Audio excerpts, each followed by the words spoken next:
সকাল থেকেই শহরে এজেন্সির অভিযান চিটফান্ড কাণ্ডে তদন্তে এবার তৎপরতা ইডির। একদিকে নিউ আলিপুর, অন্যদিকে জোকা প্রয়াগ গোষ্ঠীর ফ্ল্যাটে, সেখানে শুরু হয়েছে তল্লাশি। এর আগে সিবিআই এর হাতে প্রয়াগ গোষ্ঠীর কর্ণধার এবং তার ছেলে গ্রেফতার হয়েছিলেন, আর এবার ইডির তল্লাশি শুরু হয়েছে একাধিক জায়গায়। আবির দত্ত সরাসরি নিউ আলিপুর থেকে রয়েছেন আমাদের সঙ্গে। আবির, মূলত কি অভিযোগ এই মুহূর্তে ইডি আধিকারিকরা, তারা ঠিক কোন জায়গায় রয়েছেন?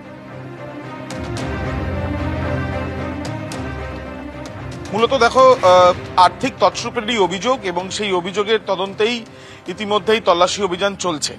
আমি এখন দাঁড়িয়ে রয়েছি নিউ আলিপুরের শাহপুর অঞ্চলে এবং সেখানে এই যে বিল্ডিং দিব্যেন্দু সিংহ দেখাচ্ছে তার একেবারে টপ ফ্লোরে সেখানে ইডির আধিকারিকেরা এবং তার সঙ্গে সেন্ট্রাল ফোর্সের জওয়ানরা তারা সেখানে রয়েছেন। ইডির তরফ থেকে তল্লাশি অভিযান চালানো হচ্ছে। 1997 সালে রেজিস্টার হয়েছিল এই কোম্পানি দিল্লিতে এবং তাদের কাজ শুরু হয় সেখান থেকেই।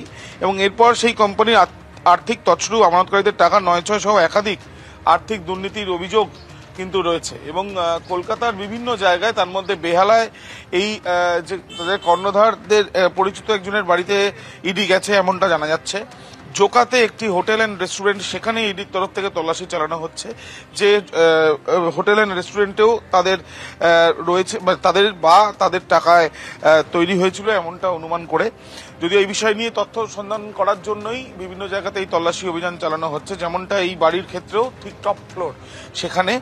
এবং এই যে কোম্পানির তরফ থেকে যেটা জানা যাচ্ছে যে সিবিআই এর আগে এই কোম্পানির যারা কর্ণধার তাদেরকে কিন্তু সিবিআই হেফাজতে নিয়েছিল এবং এই তদন্ত তাদের তরফ থেকেও করা হয়েছিল।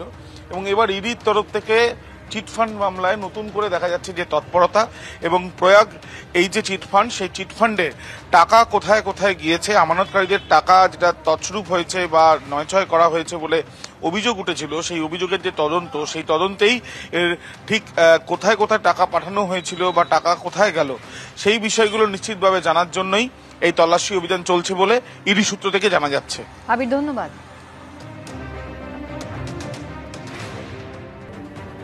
শুধু কলকাতাতে গাড়ির রোড ট্যাক্স বাকি 80 কোটি টাকার বেশি, আর এর মধ্যে একটা বড় অংশই দামি গাড়ির মালিক, এমনটাই জানিয়েছেন পরিবহন মন্ত্রী স্নেহাশিস চক্রবর্তী। পরিবহন মন্ত্রী আরও জানিয়েছেন, গাড়ির মালিকদের কাছে SMS করে ট্যাক্স বাকি থাকার তথ্য জানানো হচ্ছে। আমরা যত গাড়ি আছে সেই গাড়ি যারা চালান তাদের নিয়মিত রোড ট্যাক্স দিতে হবে।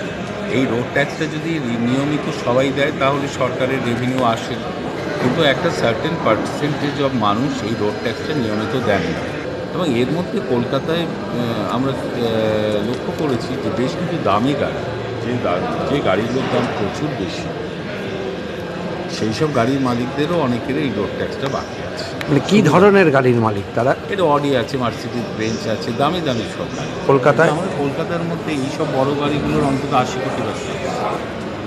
যত গাড়ি আছে তার মধ্যে একটা পার্সেন্টেজ, প্রায় 30% মতো গাড়ি নিয়মিতভাবে ট্যাক্স প্রদান করে না। তার মধ্যে দামি গাড়ির সংখ্যা কলকাতার বুকে বেশ কিছু বেশি।